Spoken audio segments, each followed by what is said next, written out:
हिमाचल प्रदेश में जब से भाजपा राज्यसभा का चुनाव जीती है तब से हम यूं कह सकते हैं कि हिमाचल प्रदेश की राजनीति एकदम से नई दिशा और दशा तय कर रही है। आए दिन नए नए खुलासे मुख्यमंत्री भी कर रहे हैं, वहीं जो लोग अब भाजपा से चुनाव लड़ रहे हैं वो भी मुख्यमंत्री के खिलाफ कई तरह की बातें कर रही हैं। इस सारे शोर के बीच जो एक और शोर चल रहा है वो है लोकसभा का, और लोकसभा के शोर के बीच कांगड़ा संसदीय सीट इसलिए भी हॉट सीट है क्योंकि यहाँ से पूर्व में मंत्री रहे आनंद शर्मा चुनाव लड़ रहे हैं। और हाल ही में अभी थोड़ी देर पहले ही प्रियंका गांधी ने भी एक चंबी मैदान में एक रैली को संबोधित किया है। चर्चा के लिए हमारे साथ भवानी सिंह पठानिया है। सीधा सवाल, कांगड़ा की राजनीति में आनंद शर्मा की एंट्री कैसे हुई वो तो बाद में पूछूंगा। भवानी पठानिया के नाम की चर्चा चल रही थी, आपने चुनाव लड़ने से मना क्यों किया था? नहीं, भगवान कसम मेरा कोई नाम की चर्चा नहीं चल रही थी। हाँ, ये ज़रूर है कि जब सर्वे हुए तो उन सर्वे के अंदर क्या था कि इस बार शायद मतलब जैसे इनका भारतीय जनता पार्टी के जो कैंडिडेट हैं वो अनाउंस हो चुके थे, तो लोगों ने ये अटकलें लगाई कि अगर एक ब्राह्मण जो है वो कैंडिडेट को भारतीय जनता पार्टी ने टिकट दी है तो हो सकता है कांग्रेस पार्टी जो है वो किसी और कास्ट इक्वेशन को देखे। इसके अंदर जो है आपके जो चौधरी बिरादरी के कैंडिडेट्स, राजपूत बिरादरी के कैंडिडेट, गद्दी बिरादरी के कैंडिडेट्स, इनके ऊपर चर्चा हो रही थी। तो उस समय जो है वो नाम 2-3 समाचार पत्रों में आया था, लेकिन पार्टी की कभी मेरे साथ टिकट के बारे में बात नहीं हुई। मुख्यमंत्री के जब हम मंचों से भाषण सुनते हैं, मुख्यमंत्री एक ही बात कहते हैं कि मैं खुद धरातल से उठकर राजनीति के शिखर तक पहुंचा हूं। आप लोगों ने मुख्यमंत्री को ये समझाने का प्रयास नहीं किया कांगड़ा के परिदृश्य में कि कांगड़ा में बहुत सारे नेता हैं जो अभी तक एक भी चुनाव नहीं लड़े हैं, आपको लोकसभा में उनको आजमाना चाहिए, आनंद शर्मा ही क्यों? देखिए, ये चुनाव जो है ये एक मामूली चुनाव नहीं है। ये चुनाव जो है ये हमारे देश की जो भविष्य है ये उसका चुनाव है। और वो इसलिए है क्योंकि पिछले 10 वर्षों में जिस प्रकार संस्थानों के ऊपर जो आक्रमण हुए हैं, जिस प्रकार जो एक संवैधानिक क्राइसिस तो मैं नहीं इस समय बोलूँगा, लेकिन उन सब फंडामेंटल चीज़ों को बदलने की कोशिश की गई है जिसको हमारे संविधान के निर्माताओं ने, स्पेशली हमारे बाबा साहब भीमराव अम्बेडकर जी और हमारे जो पूरे कांग्रेस के जो हमारे विचारक थे, उस समय के लोगों ने जिस प्रकार के भारत की कल्पना की थी उस भारत को आज बदलने की कोशिश की जा रही है। तो इस परिवेश में अगर आप ये देखिए तो हर एक सीट जो है वो हमारे लिए महत्वपूर्ण है। और कांगड़ा और चंबा की सीट जो है वो हम काफ़ी टाइम से हम जीत नहीं पा रहे हैं, और इसलिए पार्टी ने ये निर्णय लिया कि हिमाचल प्रदेश का जो सबसे बड़ा चेहरा, हिमाचल प्रदेश का जो सबसे बड़ा नेता, और सिर्फ हिमाचल प्रदेश का नहीं, एक देश का और एक अंतर्राष्ट्रीय जो ख्याति वाले जो नेता हैं हमारे आनंद शर्मा जी, उनको यहाँ भेजा जाए। क्योंकि हम कोई भी चांस लेना नहीं चाहते, और नेता थे ज़मीनी, लेकिन हम कोई चांस नहीं लेना चाहते। हम कैंडिडेट वो देना चाहते थे जो कैंडिडेट श्योर शॉट पहले दिन से ही जो है वो सारे के सारे इक्वेशंस को समझ के और अपनी जो उनकी पावर है, उनकी जो ताकत है और उनकी जो इंटेलेक्ट है उसके बेस पे जो है चुनाव जीत के ये सीट कांग्रेस के जो है वो खाते में डालें। आपके बयान का सीधा सीधा मतलब ये भी निकालें कि जब बड़ी राजनीति की बात आती है तो छोटे छोटे नेताओं का गला घोंटना ही अक्सर चलता है राजनीति में? नहीं, देखिए, चुनाव बहुत प्रकार के होते हैं। सबसे एक आप देखिए, एक बड़ा चुनाव आज से 3.5 साल पहले हिमाचल प्रदेश में हमारे पंचायतों का हुआ था। पंचायत लेवल से जो है हमारी लीडरशिप, उसमें बहुत सारे कांग्रेस के कार्यकर्ता, कांग्रेस के नेता जो हैं वो ज़िला परिषद के, बीडीसी के और प्रधान के जो हैं वो इलेक्शंस लड़के जो आज अपने एरिया को, अपने जो उनका अधिकार क्षेत्र है वो उसके ऊपर काम कर रहे हैं।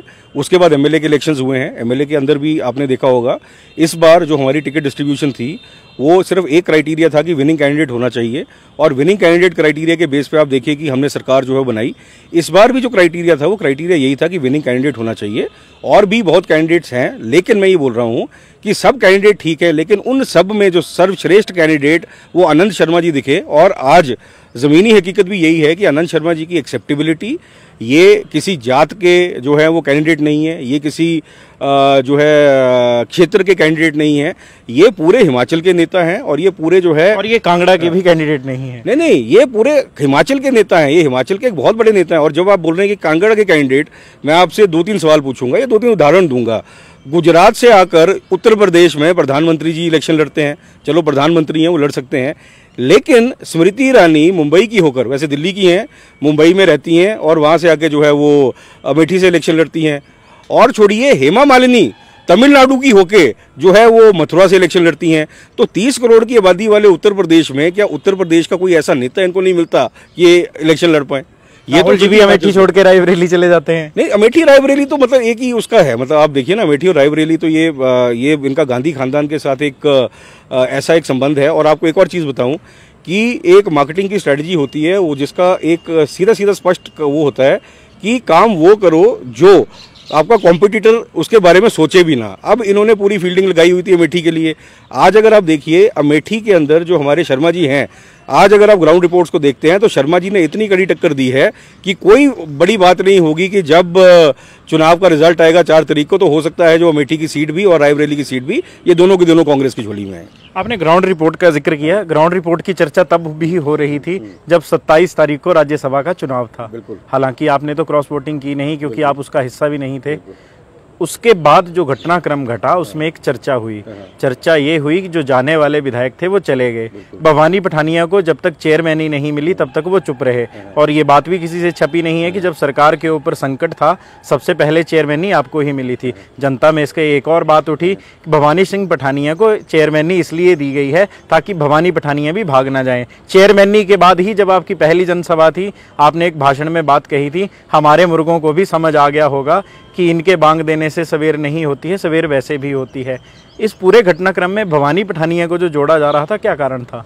नहीं देखिए, अब ऐसा है कि ये जो 6 लोग गए, ये 6 लोग सिर्फ इन्हीं को तो अप्रोच नहीं किया था। मेरे हिसाब से जो 40 हमारे विधायक थे, इन 40 में से कम 25-30 विधायकों के पास जो है ये ऑफर लेकर, मतलब इनके दलाल, इनके एजेंट या डायरेक्टली जो हमारी पार्टी वाले लोग जो आज नहीं हैं, वो ऑफर्स लेके गए थे। और ऑफर तो सभी को दिया इन्होंने, लेकिन जिनकी नीयत साफ नहीं थी, जिनका हौसला जो है वो कमज़ोर, जो बुलंद नहीं था, और जो पार्टी के लॉयल नहीं थे, और जो सिर्फ पैसे पे बिकना जानते थे, वो चले गए, बाकी नहीं गए। तभी ये बात बोली जा रही है कि ऐसा नहीं है कि बाकियों के ऊपर अटैक नहीं हुआ, सभी के ऊपर आक्रमण हुआ। ऐसी ऐसी फिगर जो है वो ऑफर की गई, ऐसे ऐसी धातुओं के अंदर जो है ये पैसे की जो बात हो रही थी कि कितना कितना पैसा देना है, मतलब 8 करोड़ से शुरू होकर 25-25 करोड़ तक पहुंच गए। लेकिन बोलने का मेरा मतलब ये है कि ये हिमाचल प्रदेश है, हमारी जनता जो है वो पढ़ी लिखी है। और ये पढ़ी लिखी जनता का होता क्या है कि एक नेता के दिमाग में भी एक चीज़ ये होती है कि देखिए ऐसा है कि इतने सालों से, अब जैसे मेरे पिताजी एसोसिएटेड थे फतेहपुर के साथ, अब आप देखिए कि 1980 से लेके अभी तक अगर हम एक पार्टी के साथ चले हुए हैं, वो पार्टी नहीं है, वो एक विचारधारा है। और जो दूसरी विचारधारा है वो इससे बिल्कुल भिन्न है। और हमारी विचारधारा जो है वो, हमारी विचारधारा सबको एक समावेश वाली विचारधारा है, सबको साथ लेके चलने वाली विचारधारा है। हम जो है 2 भाइयों के बीच में लकीर खींचना हम नहीं जानते। अब उस विचारधारा के साथ आप कैसे कॉम्प्रोमाइज़ कर सकते हैं, आप कैसे मतलब उनके साथ जा सकते हैं? तो इसमें अगर कोई 100 करोड़ भी ऑफर कर दे तब भी हम नहीं जाएंगे। तो बोलने का मतलब ये है कि ना कोई पद का लालच था, ना कोई पैसे का लालच था। हम रुके पार्टी के लिए, और हम इसलिए भी रुके कि सबसे जलील इंसान वो होता है, वो अपनी संस्था को, अपनी ऑर्गेनाइजेशन को, अपने परिवार को छोड़कर उस समय जाए जब आपको सबसे ज़्यादा उसकी ज़रूरत है। मेरे हिसाब से जो हमारा क्राइसिस आया था, सबसे ज़्यादा ज़रूरत पार्टी को उस समय थी, हमारे मुख्यमंत्री जी को हमारी जो ज़रूरत थी उस समय थी। और हम सब ने डट के जो है हमने पार्टी का साथ दिया, किसी पद के लालच में नहीं। और आप मुख्यमंत्री जी से पूछ लीजिएगा, या जो ब्यूरोक्रेसी में, जब मुझे ये पोस्ट ऑफर की गई थी, मैंने तब भी यही बोला था, मैंने कहा अगर किसी मतलब उसमें ये हो रहा है संशय में कि इसका क्या है वो है, तो वो जो है वो मेरा कोई क्राइटेरिया है ही नहीं, क्योंकि हमने ना तो कभी जाना है। और मैं बता रहा हूँ कि जब तक मैं राजनीति में हूँ, मैं इस पार्टी में हूँ, जिस दिन ये छोड़ूंगा उस दिन अपना कोई काम धंधा करके अपना मैं पेट पालूंगा, बाकी और कहीं हम जाने। लोगों को एक ही बात हजम नहीं हो रही थी कि जब तक सरकार संकट में थी और भवानी पठानिया को चेयरमैनी नहीं मिली थी, तब तक भवानी पठानिया चुप क्यों थे? ना मीडिया के सामने आ रहे थे, ना कहीं और की चर्चा हो रही थी, ना ये चर्चा हो रही थी कि सरकार सेफ है। देखिए, मीडिया के सामने मैं तो हमेशा आता हूँ, मीडिया मेरे पास नहीं आता। मतलब आप देखिए ना, मतलब ये कोई हम थोड़ी मीडिया के पास जा सकते हैं, आपको जाते जाते रोकेंगे भाई मेरा इंटरव्यू ले। मैं बड़ा नॉन कॉन्ट्रोवर्शियल सा इंसान हूँ, मेरी कोई कभी कॉन्ट्रोवर्सी होती नहीं, तो मीडिया मेरे पास क्यों आएगा? ठीक है, ना ही मैं कभी मतलब मीडिया के दोस्तों के पास जाके मैं बोलता हूँ चलो आप मेरी खबर छाप दो या ये कर दो। हम चुपचाप अपनी कॉन्स्टिट्यूंसी में अपना काम करते हैं। 10 से 12 दिन कॉन्स्टिट्यूंसी के अंदर अपना काम करता हूँ, पंचायतों के अंदर अपना काम करता हूँ, उसके बाद शिमला के अंदर जो भी हमारा सेक्रेटेरिएट में काम है वो अपना करता हूँ। बीच बीच में जो है मुंबई मेरे को जाना पड़ता है, मेरा परिवार अभी भी वहाँ पे है, वो तो 4-5 दिन जो है वहाँ लगा के आता हूँ, तो मेरे पास तो समय ही नहीं है। तो इन द सेंस ये है कि ऐसा नहीं है कि मैं बोलता नहीं हूँ, मैं तो सारा दिन बोलता हूँ, लेकिन मीडिया ने जब मैं चेयरमैन बना उसके बाद मेरे बाइट्स लेने स्टार्ट किए। आनंद शर्मा की अब जब से कांगड़ा की पॉलिटिक्स में एंट्री हुई है, वो तो कल आपके विधानसभा क्षेत्र में भी थे, आपका भी जनसंपर्क अभियान चला था। उन्होंने आपसे पूछा भवानी पठानिया मुझे अपनी कंस्टिट्यूंसी से कितने की लीड दिला रहे हैं आप? नहीं, उन्होंने कभी नहीं बोला। देखिए, आनंद शर्मा जी एक बहुत ही सुलझे हुए व्यक्ति हैं। वो कभी आउटकम की बात नहीं करते। वो आप उनका भाषण भी देखिए, वो ये नहीं बोलते कि मैं आपको 15 करोड़ दिला दूंगा या ये कर दूंगा। वो सिर्फ एक डायरेक्शन की बात करते हैं, वो एक दिशा की बात करते हैं। वो ये कहते हैं कि जो कांग्रेस की समावेशी सोच है और जो दो भाइयों में और दो प्रांतों में और दो एरियाज़ के अंदर जो ये लकीरें जो भारतीय जनता पार्टी डालकर जो विभाजन की एक राजनीति कर रही है, हमको इसको रोकना है। हमको जो है रोज़गार देना है, हमको रोज़गार के अवसर जो हैं वो प्रदान करने हैं, हमको एरिया को विकसित करना है। वो इन सब चीज़ों की बात करते हैं और मेरे से उनकी कभी ये बात नहीं हुई कि आप लीड कितनी देंगे। वो सिर्फ ये बोलते हैं अच्छा बताइए क्या चल रहा है। मैं उनको यही बोलता हूँ कि सर देखिए, आपके आने तक हो सकता है कि मतलब हम उस तरीके से जोश से मतलब हम काम नहीं कर रहे थे, लेकिन पार्टी ने एक हम पर बहुत बड़ा एहसान किया कि जिस व्यक्ति को, और मैं बता रहा हूँ मैं फाइनेंशियल सेक्टर में रहा हूँ, 2008 और 9 का जो सबसे बड़ा फाइनेंशियल क्राइसिस जो था लीमैन ब्रदर्स के क्रैश के बाद, जब मतलब अर्थव्यवस्था बिल्कुल डामाडोल थी, तब मैं आईसीआईसीआई के अंदर हुआ करता था। शिखा शर्मा जी मेरी सीईओ थी। तो उस समय टेलीविजन पर सिर्फ 2 या 3 चेहरों को देखकर ना हमको एक तसल्ली मिलती थी कि हाँ ये देश को संभाल लेंगे। वो थे प्रोफेसर मनमोहन सिंह प्रधानमंत्री, वो थे हमारे आनंद शर्मा जी, उस समय टीवी पर जब आते थे और रीअश्योर करते थे, बहुत रीअश्योरेंस मिलती थी एज अ प्रोफेशनल, और हमारे पी चिदम्बरम जी। इन तीनों की तिकड़ी ने रिकॉर्ड स्पीड के अंदर 2008 और 9 के क्राइसिस को, सब प्राइम क्राइसिस को हैंडल करके जो है देश की आर्थिकी को वापस जो है ये लेके आए थे। तो उस व्यक्ति के साथ जिसको सिर्फ मैं टेलीविजन पे देखता था, आज मैं उनके साथ गाड़ी में बैठकर मैं भविष्य फतेहपुर का जो है मैं डिस्कस कर रहा हूँ। ये मेरे लिए मतलब बहुत फख्र की बात है। और मेरे हिसाब से 7,500 से जो थी वो एमएलए के टाइम पे लीड आई थी। 32,000 से जो थी वो भारतीय जनता पार्टी जीती थी फतेहपुर इलेक्शन पिछली बार, किशन कपूर जी। इस बार जो है ये हम कम से कम 5 अंक का जो आंकड़ा है उसको पार हम जरूर करेंगे लीड में। 10,000 प्लस जो है वो फतेहपुर डिलीवर करेगा। आप फतेहपुर के भविष्य की बात कर रहे हैं। मैं अभी प्रियंका गांधी को सुन रहा था, वो भी मंच से कह रही थी हमारी सरकार की नीतियां बड़ी अच्छी हैं। मुख्यमंत्री मंचों से कह रहे हैं महिलाओं को 1500 दिए, ओपीएस कर्मचारियों को दी। बिजली विभाग वाले आपको आज भी ढूंढ रहे हैं, बिजली बोर्ड वाले, कि हमें ओपीएस मिली नहीं है। लाहौल स्पीति में गए थे, महिलाएं भी मना कर रही हैं, 1500 मिले नहीं है। कुछ महिलाओं की संख्या है जिनको मिली है। मुख्यमंत्री तो आज भी मंच से कह रहे थे कि 18 से 60 साल की हर महिला को मिलेगी। आप तो खुद बैंकिंग सेक्टर में रहे हैं, एक तो आपको भी पता है ये चीज़ें संभव है नहीं है। दूसरा, मुख्यमंत्री के नाम पर चुनाव लड़ रहे हैं और मुख्यमंत्री ही दावा कर रहे हैं, उस दावे की हकीकत कुछ और है। आपको नहीं लगता चुनाव तो आपके लिए भी कठिन है? नहीं, देखिए ऐसा है कि आपको डायरेक्शनल चेंज बताता हूँ मैं। जितनी मीटिंग्स इस इलेक्शन में हुई, ठीक है, एक हमारी मेगा रैली हमने की थी आनंद शर्मा जी के लिए, गांव की रैली थी, लगभग 2,500 लोग थे। पहली बार मैंने देखा कि महिलाओं की संख्या पुरुषों से ज़्यादा थी। लगभग 1400-1500 जो हैं वो महिलाएं हर महिला मंडल से उठ के वहाँ पर आई हुई थी इनको देखने। उसके बाद जो मेरी मीटिंग्स हो रही हैं, पिताजी के ज़माने में भी मैंने देखा, अगर 100 लोग होते थे तो 10 महिला बैठी होती थी। आज अगर 100 लोग हैं तो कम से कम 50 से 55 महिलाएं जो हैं वो हमारी मीटिंग्स में आ रही हैं। अब जब आप महिलाओं से पूछिए कि क्या चल रहा है, तो महिलाएं आपको बता देंगी कि हमारे फॉर्म्स जो हैं या तो हम भर चुकी हैं या भरे जा चुके हैं। जागरूकता इतनी ज़्यादा है कि सबको पता है कि अभी तक अगर इलेक्शन कमीशन ने रोक नहीं लगाई होती, भारतीय जनता पार्टी अगर इलेक्शन कमीशन के पास जाकर फॉर्म्स ना रखवाती तो पैसे आ भी गए होते। कई महिलाओं के पैसे आ भी गए हैं। फतेहपुर में मैं 2 महिलाओं को जानता हूं जिसके पुराने फॉर्म भरे हुए थे, उनका पैसा जो है वो मई के महीने में आ गया। अब बात यह है कि कितनी महिलाओं को पैसे मिलेंगे, वो क्राइटेरिया सिंपल है। अभी पहली एलिजिबिलिटी क्राइटेरिया के अंदर लगभग 4.5 लाख महिलाएं ऐसी हैं, और ये पेंशनर नहीं है, सिर्फ 4.5 लाख प्योर बेनिफिशरीज ऐसे हैं जिनकी जो है अगर फॉर्म भरे जा चुके हैं तो उनका पैसा 2 महीने का इकट्ठा जो है वो जून के महीने में आ जाएगा, और जून ऑनवर्ड जुलाई से 1500 रुपया पर मंथ आना स्टार्ट हो जाएगा। जो पेंशनर्स थी 1100 रुपये वाली, 1000 रुपये वाली, 1200 रुपये वाली, उनका 1500 ऑलरेडी आना स्टार्ट हो गया है। ये मैंने खुद पर्सनली वेरीफाई किया है। अब रही बात पैसा कहाँ से आएगा, ठीक है जी। अब आप देखिए कि भारत की राजनीति के अंदर 2 सबसे बड़ी जो दुर्व्यवस्थाएं हुई हैं, पहली है जीएसटी और दूसरी बेसिकली है बेरोजगारी। अब जीएसटी के अंदर क्या हुआ, जीएसटी अगर आप देखिए कि आज से 6 साल पहले भारत सरकार 50,000 करोड़ जीएसटी पर मंथ का जो है वो कलेक्ट करती थी। आज वो जीएसटी कलेक्शन बढ़कर 2,20,000 करोड़ हो गई। ये कैसे हुआ? ये ऐसे नहीं हुआ कि ये इनकी उपलब्धि है, ये ऐसे हुआ कि गरीब का खून चूसकर ये 50,000 करोड़ से 2,20,000 करोड़ पे पहुंचे हैं। मतलब 1,70,000 करोड़ फालतू। ये क्या किया इन्होंने कि जिन पे जीएसटी 18% था वो बढ़ा के 28 कर दिया, जहाँ पे 12 था 12 का 18 कर दिया, जहाँ 5 था 5 का 12 कर दिया। और ऐसी ऐसी चीज़ें, देखिए सबसे क्रूर शासक आज तक हिंदुस्तान का अंग्रेज़ माना गया है। ऐसी ऐसी चीज़ें जिनके ऊपर अंग्रेज ने भी टैक्स नहीं लगाया ना, ये सरकार लगा चुकी है।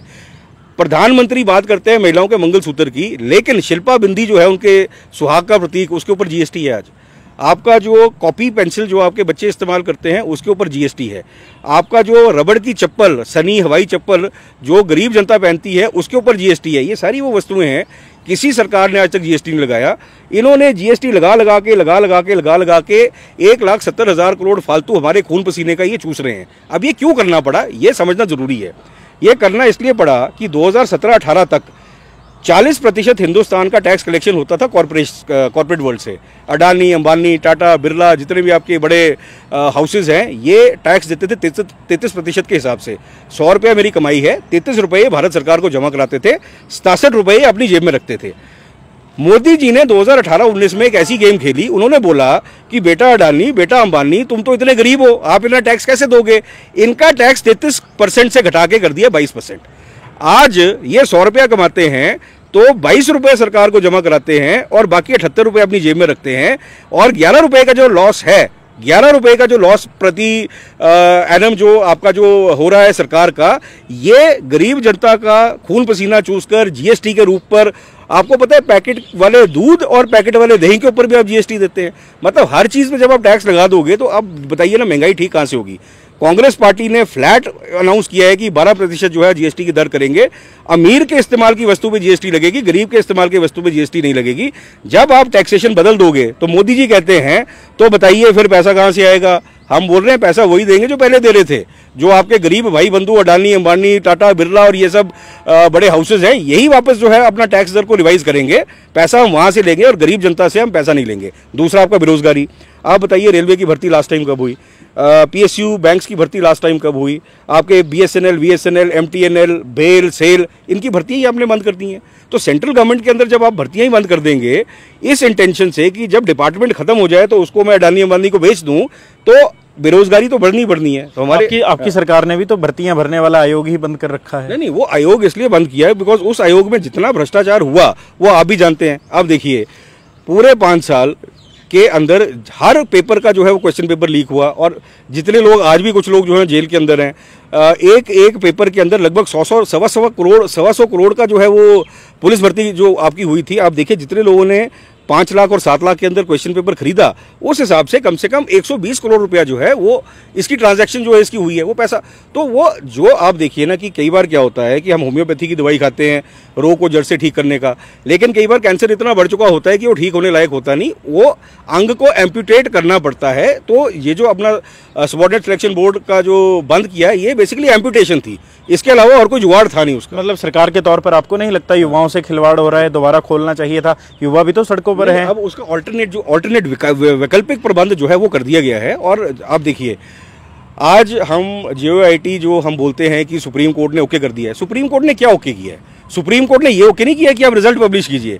सुप्रीम कोर्ट ने ये ओके किया है कि प्रक्रिया जो है उसको आप देखिए। वो जो है सिलेक्ट पैनल जो हमारा कैबिनेट कमेटी थी उसको रिकमेंड हो गया, कैबिनेट कमेटी ने उसके ऊपर ओके दे दिया है। आचार संहिता के बाद जो रिजल्ट अनाउंस हो जाएगा। कांगड़ा में कांग्रेस कह रही है एकजुट है, परंतु मैं अभी चंबी मैदान की रैली का पोस्टर देख रहा था। इस पोस्टर से प्रभारी भी गायब हैं, डिप्टी CM भी गायब हैं, विधायक केवल सिंह पठानिया पोस्टर पे हैं। ऐसा नहीं है। ये जो पोस्टर छपे थे हमारी इंडिविजुअल कॉन्स्टिट्यूएंसीज के लिए। तो 17 कॉन्स्टिट्यूएंसीज के अंदर जो विधायक की फोटो के साथ ये सेपरेट फ्लेक्सेस गए। अब जो इनकी कॉन्स्टिट्यूएंसी के अंदर जो है वो ये हो रही थी, मैक्सिमम भीड़ भी जो है केवल भाई लेके आए थे। तो इन्होंने अपने जो होर्डिंग्स जो बाकी हैं वो इन्होंने यहाँ पे लगाए, क्योंकि बड़े शॉर्ट नोटिस पे ये मीटिंग्स हुई हैं। और देखिए ऐसा है, कांग्रेस पार्टी को इतनी साधन संपन्न पार्टी है नहीं कि हम करोड़ों रुपया जो है POP पे खर्च कर सकते हैं। तो हमारे पास जो हमसे बन पड़ता है, ये जो हमारे पोस्टर्स वगैरह जो बने हैं ये सब हैं, ये हमारी इलेक्शन कैंपेन का ही हिस्सा है। और ये बेसिकली शाहपुर कॉन्स्टिट्यूएंसी के लिए जो है ये फ्लेक्सेस बने थे। ये हमने ज्वालामुखी से फ्लेक्सेस बनाए थे सारी कॉन्स्टिट्यूएंसीज के लिए। तो इस करके ये फ्लेक्सेस यहाँ पे लगे हुए हैं और कोई कारण नहीं है। आपको नहीं लगता तो फिर एक विधानसभा क्षेत्र में जहां पर आप संसदीय क्षेत्र की रैली का दावा कर रहे हो और 60 से 70% लोग एक ही विधानसभा क्षेत्र के हों, फिर आप दावा दूसरा कर रहे हैं चुनाव जीतेंगे? 60 से 70 नहीं है। आप देखिए ना, ये जो होता है, देखिए रैली में कौन आता है? रैली में पब्लिक नहीं आती, रैली में आपका कोर वर्कर आता है। कोर वर्कर रैली में आता है एक मैसेज लेने, और कोर वर्कर रैली में आता है वापस जाकर, रैली का अर्थ ही होता है कि जो हमारा शीर्ष नेतृत्व है वो उनमें जोश भरे और ये वापस जाकर हमारी कॉन्स्टिट्यूएंसीज में काम करना स्टार्ट करें। आम पब्लिक नहीं आती, मतलब आपके और जैसे मेरे जैसा मतलब हम पॉलिटिकल आदमी हैं, हम बैठेंगे वहाँ पर, लेकिन अगर आप देखिए कि आम पब्लिक आके सुनेगी विचार, वो नहीं आती है। हमारे वर्कर्स आते हैं, तो वर्कर्स में आप देखिए कि हर कॉन्स्टिट्यूएंसी ने अपना अपना टारगेट लिया हुआ था। जैसे हमारा लगभग मतलब 450 से 500 लोग फतेहपुर से थे, इतने ही लोग जो हैं वो ज्वाली इंदौरा वगैरह से भी आए हैं। ये हमारी एडजेसेंट चंबी हम इसलिए लेते हैं क्योंकि ये हम सबको सेंट्रल पड़ता है। तो यहाँ पर ज्वालामुखी से लोग थे, पालमपुर से लोग थे, नगरोटा से लोग थे, कांगड़ा से लोग थे, फतेहपुर से थे, इंदौरा से थे, नूरपुर से थे, हर जगह से लोग थे यहाँ पर। ये हमारे कोर वर्किंग टीम है, इनके अंदर जोश भरकर वापस सब अगले 3-4 दिन के अंदर जो हमने बूथ मैनेजमेंट करनी है और जो लास्ट मिनट कैंपेनिंग है, ये वो मैसेज जो है वो लेके यहाँ से गए हैं। चलिए, एक सवाल है आपसे भी पूछना इसलिए जरूरी है क्योंकि आपको भी पता है और उसका एक उत्तर रघुवीर सिंह बाली भी देंगे। सवाल ये है, जिस दिन टिकट फाइनल होना था रघुवीर सिंह बाली का लगभग नाम तय था, अंतिम समय में आनंद शर्मा की एंट्री कहाँ से हुई? नहीं, ये मुझे नहीं पता। ये देखो मेरे पे ग्रेड से ऊपर की बात है। देखिए मैं आपको बताता हूँ, मैं अपने बिल्कुल अधिकार के क्षेत्र में रहकर काम करता हूँ। पता नहीं है या बताना नहीं चाहते? नहीं, मैं इन चीज़ों में घुसता ही नहीं। देखिए ऐसा है ना कि आपके पास दिन में 24 घंटे होते हैं, उनमें मतलब कोई 24 घंटे काम नहीं करता। 12 घंटे आपको सोना भी होता है, अपने लिए भी टाइम चाहिए होता है। बाकी जो 7-8 घंटे मेरे पास होते हैं, हम पब्लिक के बीच में अपने ऑफिस के अंदर सिर्फ अपने कामों में वो मैं रहता हूँ। टेक्निकली मेरे को सिर्फ ये पता था कि एक नाम अनाउंस होगा, जिसका भी होगा। अब मेरे को किसी ने भी फ़ोन किया, अच्छा इसका हो रहा है, इसका हो रहा है, इसका हो रहा है। मैं ज़्यादा गॉसिप में इंटरेस्ट ना मैं देता हूँ, तभी आप मेरे को मीडिया में भी कभी आप मेरे को उतना देखोगे नहीं। तो मुझे वाकई नहीं पता था कि कौन आ रहा है। ये हाँ, ये ज़रूर है कि नाम अनाउंस होने के 2 दिन पहले ज़रूर मुझे शर्मा जी का फ़ोन आया था और आनंद शर्मा जी ने बोला कि ऐसे ऐसे करके आदेश हुआ है। मैंने उनको ये बोला, मैंने कहा सर देखो सरप्राइजिंग है, लेकिन मेरे हिसाब से इस टाइम पे आपसे बढ़िया कैंडिडेट और कोई नहीं हमको मिल सकता था, क्योंकि किसी भी हालत में हमने जो सीट जो है ये जीतनी है और आपसे बड़ा नाम हमारे पास जो है वो अवेलेबल नहीं है। आपने कहा सरप्राइजिंग नाम था, एक अंतिम सवाल लूंगा। चर्चा तो ये भी हो रही है कि ये जो सरप्राइजिंग नाम है ये एक तरह से सीट भाजपा को परोस के दे दी गई है। क्या बात कर रहे हैं आप? देखिए, भारतीय जनता पार्टी ने एक बहुत बड़ा अपना पैंतरा खेला था। वो ये मान के चले थे कि राजीव भारद्वाज जी एक ब्राह्मण कैंडिडेट हैं, शांता कुमार जी के भतीजे हैं, शांता कुमार जी सपोर्ट करेंगे और ये सीट हम 100% जीत जाएंगे। जिस दिन से आनंद शर्मा जी का नाम अनाउंस हुआ है, भारतीय जनता पार्टी के वर्कर इस टाइम घर पे घुस के बैठे हुए हैं, उनसे बाहर नहीं निकला जा रहा। क्या बताइए, कंपेयर किस पे करेंगे? 10 साल के भारतीय जनता पार्टी का शासन, आप कुछ कंपेयर नहीं कर सकते। कांगड़ा की सीट जिसपे हमने लगभग 5 लाख वोटों से जिता के इनके एमपी को भेजा था, वो एमपी वापस जो है वो कॉन्स्टिट्यूएंसीज में वापस नहीं आया। 25 करोड़ की उनके पास एमपी लैड का फंड था, वो उन्होंने जो है हमारी कॉन्स्टिट्यूएंसीज में नहीं लगाया। उसके बाद क्या है कि काम के ऊपर तो आप बोल नहीं सकते, ना ही केंद्र सरकार के ना ही राज्य सरकार के। राज्य सरकार में तो आपको हरा ही चुके हैं। अब आखिरी जो पैंतरा बचता है वो बचता है आपका जातिवाद का, कि जी हम ब्राह्मण कैंडिडेट लाए हैं। हमारे भी ब्राह्मण हैं, उनसे श्रेष्ठ ब्राह्मण है, उनसे सीनियर ब्राह्मण है। और दूसरी बात, अब आता है कंपैरिजन प्रोफेशनलिज्म का। आप देखिए कि कहाँ मतलब आप ये राजीव भारद्वाज जी जो थे, ये थे कांगड़ा बैंक के चेयरमैन। उन 5 साल कांगड़ा बैंक के चेयरमैन रहे जब कांगड़ा बैंक के अंदर जो है, जो हिमाचल प्रदेश के अंदर भारतीय जनता पार्टी की सरकार थी और आपके जयराम ठाकुर जी मुख्यमंत्री थे। ये वो 5 साल हैं जब प्रधानमंत्री जो हमारे थे वो नरेंद्र मोदी जी थे। उन 5 साल में मैं सिर्फ 2 प्रश्न इनसे पूछता हूँ, 5 साल में कांगड़ा बैंक की कितनी नई ब्रांचेस खोली? आंसर है 0। कोई काम नहीं हुआ। आपने कोई ब्रांच नहीं खोली, कोई बात नहीं। कांगड़ा बैंक में कितनी भर्ती की? कितने चपरासी भी एक भर्ती किया हो? तो आंसर ये है कि जब इन्होंने ज्वाइन किया तो उस समय अगर 100 कर्मचारी थे, जब ये छोड़ के गए तो 85 बचे थे। जो रिटायर हुए उनकी भी भर्ती नहीं कर पाए। अब वो आपके पास आकर बोल रहे हैं कि आप हमें वोट दो, हम आपको रोजगार देंगे। जनता समझदार है। और एक तरफ 18 साल के मिनिस्ट्रियल एक्सपीरियंस वाले, जिन्होंने 6-7 हज़ार करोड़ के जो सौगातें जो हैं वो हिमाचल प्रदेश को जो अपने मंत्री रहते हुए दी हैं, अपने आनंद शर्मा जी। IIT मंडी ले लीजिए, आप अपना NIFT धर्मशाला ले लीजिए, आप अपना इंडस्ट्रियल एरिया कंदरोड़ी का इंडस्ट्रियल एरिया आपका इसका वाला जी हरोली वाला। उसके बाद आप देखिए कि रीजनल पासपोर्ट ऑफिस शिमला। और अगर आप गिनना स्टार्ट करेंगे कितने महिला मंडल और इनके लिए पैसे दिए हैं, आज गिनना स्टार्ट करेंगे कम से कम 2 दिन और लग जाएंगे। तो कहाँ मतलब इन दोनों का कोई कंपैरिजन ही नहीं है। तो जिस सीट को ये जीता हुआ मान रहे थे, आज बेचारे मायूस होकर उसके ऊपर कांटा मार के बैठे हुए हैं। ये नटशेल में ये रियलिटी है। चलिए, प्रियंका गांधी आई थी राज्यसभा में, जो प्रकरण घटा था और उसमें एक नाम चर्चाओं में था भवानी सिंह पठानिया। और भवानी सिंह पठानिया के बाद जब आनंद शर्मा को यहां से टिकट मिली तो चर्चाओं का केंद्र है कांगड़ा लोकसभा सीट। चर्चा के लिए हमारे साथ भवानी पठानिया थे। संवाद भारत में अभी के लिए बस इतना ही।